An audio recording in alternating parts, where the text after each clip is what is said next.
Honkytonk Man was released in 1982. It is directed by Clint Eastwood, who also stars in the film along with his son Kyle. The story follows this character of Red Stovall, played by Clint Eastwood, who goes on this road trip to play at the Grand Ole Opry. He's basically a country musician, country singer, blues, folk, kind of jazz, all things that Eastwood as a man is very much interested in. If you look at his films, he's shown his interest in jazz music and blues music. That's quite evident. He plays a musician here who is very much in that vein, but he's a drunk and he's kind of living out on borrowed time.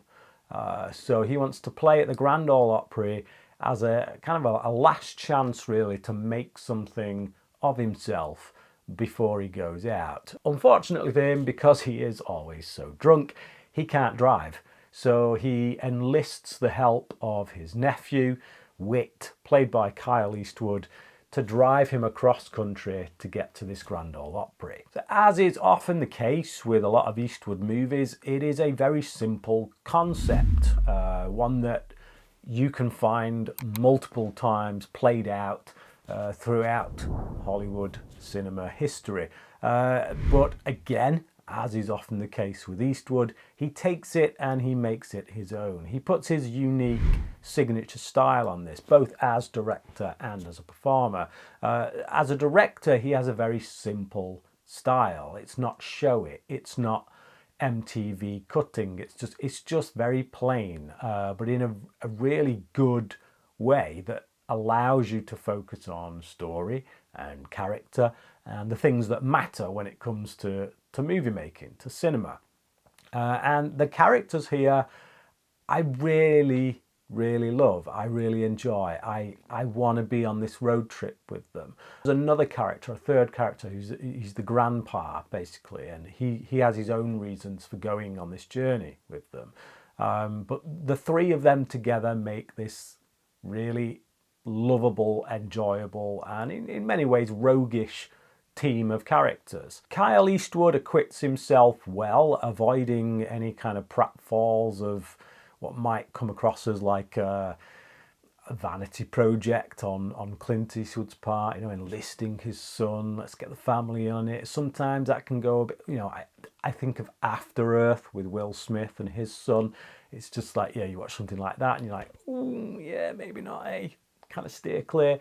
It doesn't come off like that. Kyle Eastwood acquits himself well. The two of them have great chemistry, and it just works. This is a film about legacy. It's about what we leave behind. How are people going to remember us once we're gone? And all three of these characters have a reason to go on this trip that in some way deals with legacy, whether it's how people are going to remember them or how they're going to be a part of the world around them. You've got this young boy who is quite wet behind the ears, really, is in the sense that he's never really been out in the world, although he can handle himself. He gets into scrapes, he's quite intelligent, he's able to kind of work people, and he can drive at quite a young age, and so he proves himself at every turn.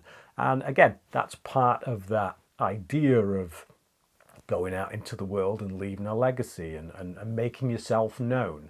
And then we've got Clint Eastwood's character, we've got this guy Red, who, as I say, he's got one last chance to be remembered, to take his talent, take his skills and get them recorded and heard and hopefully be remembered. Now, of course, this is a road movie, so there are going to be many obstacles in the way of our characters, and that obviously is going to cause them to have certain debates or arguments or have to help each other in certain ways, and that builds up the character.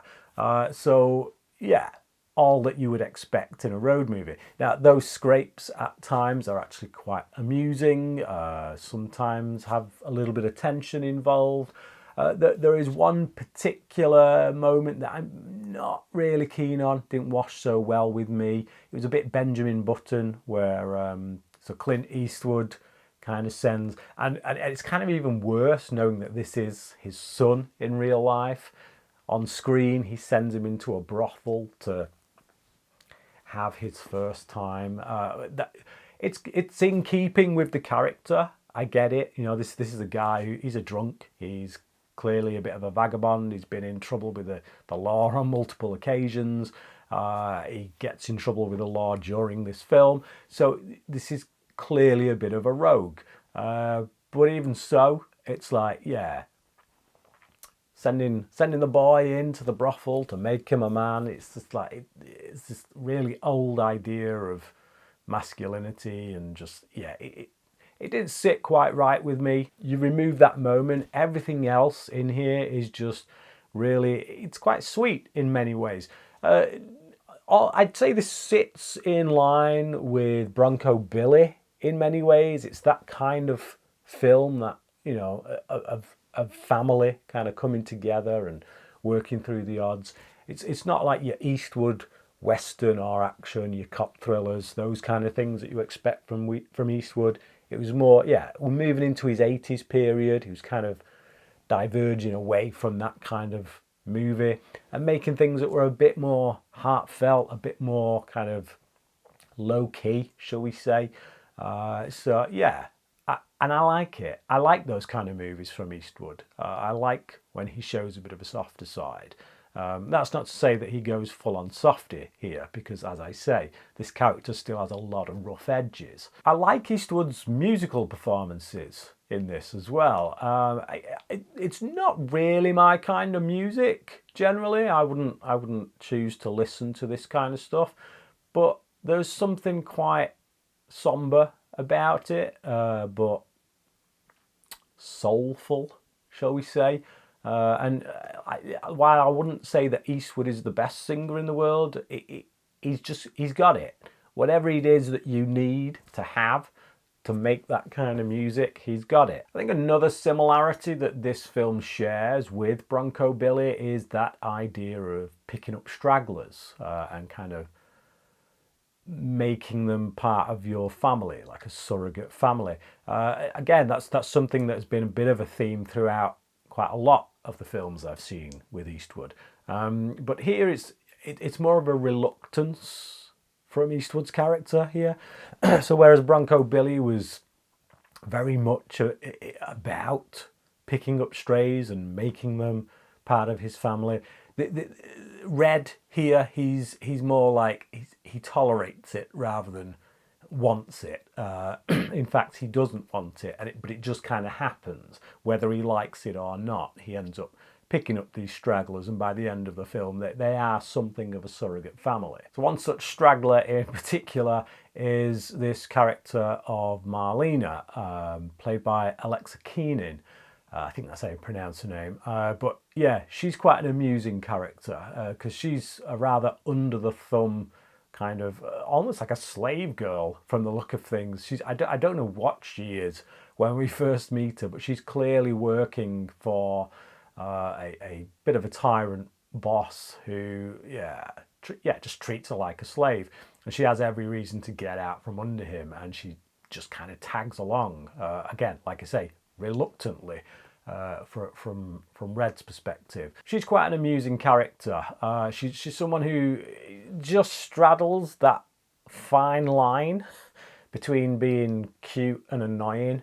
Like she has a lot of flights of fancy. She's kind of living in a dream world half the time, and you can understand Red's frustration with this woman and why he'd not want her around.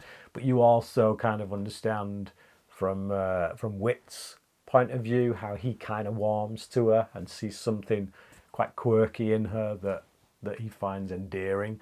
So yeah, she plays that balance just right, I think. So Honkytonk Man for me was a really great film, just highly enjoyable. Kind of got some Driving Miss Daisy vibes from it, but in a good way. It's never been one of my favourite Best Picture Oscar winners. Not that it's a bad film, but it's just like, yeah, Best Picture, okay. But yeah, it had some of those kind of easygoing road movie vibes about it that I just enjoyed. And it, like I say, also went a little bit deeper with some of the characters, particularly towards the end of the movie. But yeah, Honkytonk Man, really great stuff. Have you seen it? If so, I'd like to know what you thought about it. Please leave your comments on the film down below. Thank you for watching this review, and until next time, cracking.